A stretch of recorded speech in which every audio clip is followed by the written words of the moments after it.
नमस्कार दोस्तों, कई दिनों से लद्दाख में लगातार प्रोटेस्ट हो रहा है और पिछले महीने तो लगभग 30,000 लोग एक साथ रोड पर उतर आए।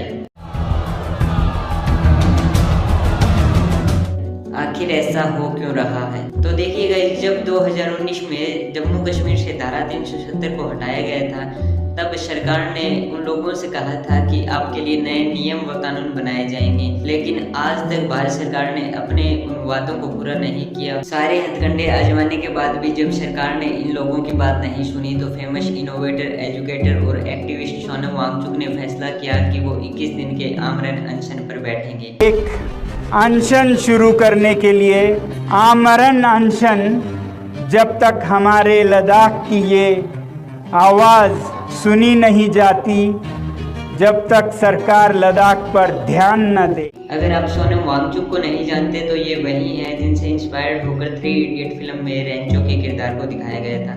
रेंचो ने जो आविष्कार फिल्म में किए थे, वो और उससे भी बड़े बड़े आविष्कार इन्होंने रियल लाइफ में किए हैं। लद्दाख में जो लोग प्रोटेस्ट कर रहे हैं, इन लोगों की 4 प्रमुख मांगे हैं। पहला, लद्दाख को संविधान के 6 शेड्यूल में डाला जाए। दूसरा, लद्दाख को फुल स्टेटहुड दिया जाए। तीसरा, लद्दाख की तरफ से 2 MP दिए जाएं। चौथा, सिक्योर जॉब के लिए एक पब्लिक सर्विस कमीशन को स्टेब्लिश किया जाए। चलिए अब इनको एक एक करके डिटेल में समझते हैं। पहला, 6 शेड्यूल क्या है? 6 शेड्यूल कॉन्स्टिट्यूशन का वह हिस्सा है जो ट्राइबल एरियाज को प्रोटेक्ट करता है। 6 शेड्यूल में शामिल एरियाज के लोग अपनी जमीन, अपने जंगल और अपने कल्चर को लेकर अपने कानून खुद बना सकते हैं, ताकि बाहर के लोग आकर उनकी जमीन, उनके रिसोर्सेज को एक्सप्लॉइट ना कर पाएं। वर्तमान में आसाम, त्रिपुरा, मिजोरम और मेघालय आदि 6 शेड्यूल के अंतर्गत आते हैं। अब देखिएगा, इस लद्दाख पूरी तरह से तो ट्राइबल एरियाज यानी आदिवासी क्षेत्र के अंतर्गत नहीं आता। The mountains are facing the wrath of nature in the face of climate change. लेकिन यहाँ के रिसोर्सेज को अगर एक्सप्लॉइट करने दिया गया तो ये एक बड़ा खतरा बन जाएगा। प्राकृतिक आपदा, बाढ़, लैंडस्लाइड आदि की संख्या बढ़ जाएगी। सेकंड डिमांड की बात करें तो जम्मू कश्मीर से धारा 370 हटाने के बाद जम्मू कश्मीर को 2 भागों में बांट दिया गया था, जम्मू कश्मीर और लद्दाख। पार्टीशन के बाद जम्मू कश्मीर को तो अपनी विधानसभा मिल गई, लेकिन लद्दाख से वो हक छीन लिया गया। अगस्त 2019 से पहले जब जम्मू कश्मीर का बंटवारा नहीं हुआ था, तब यहाँ से कुल 4 MLA चुने जाते थे।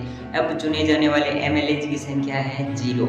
लद्दाख के पास स्टेट लेवल पर कुछ नहीं है जिसे आप चुन सकें। नेशनल लेवल पर बस आप सिर्फ एक MP लोकसभा में चुनकर भेज सकते हो। चलिए दोस्तों, अब मैं आपको एक इंटरेस्टिंग सी चीज़ बताता हूँ। 2019 के चुनाव प्रचार के दौरान बीजेपी ने खुद आवाज़ उठाई थी कि लद्दाख को संविधान के 6 शेड्यूल में डाला जाए। मैंने पहले भी दिखाया है, आज फिर दिखाऊंगा कि 2019 में जब ये संसद के चुनाव हो रहे थे, आपने पहले 3 बिंदुओं में लद्दाख को 6वें शेड्यूल में संरक्षित रखने का वादा किया था। चुनाव जीतने के बाद केंद्र सरकार लगातार अपने इन वादों को टालती रही, जिसकी बदौलत आज हमें ये आमरण अनशन देखने को मिल रहा है। अब आपके मन में सवाल उठ रहा होगा कि आखिर सरकार लद्दाख को 6 शेड्यूल में डाल क्यों नहीं देती? बस इतनी छोटी सी तो मांग है।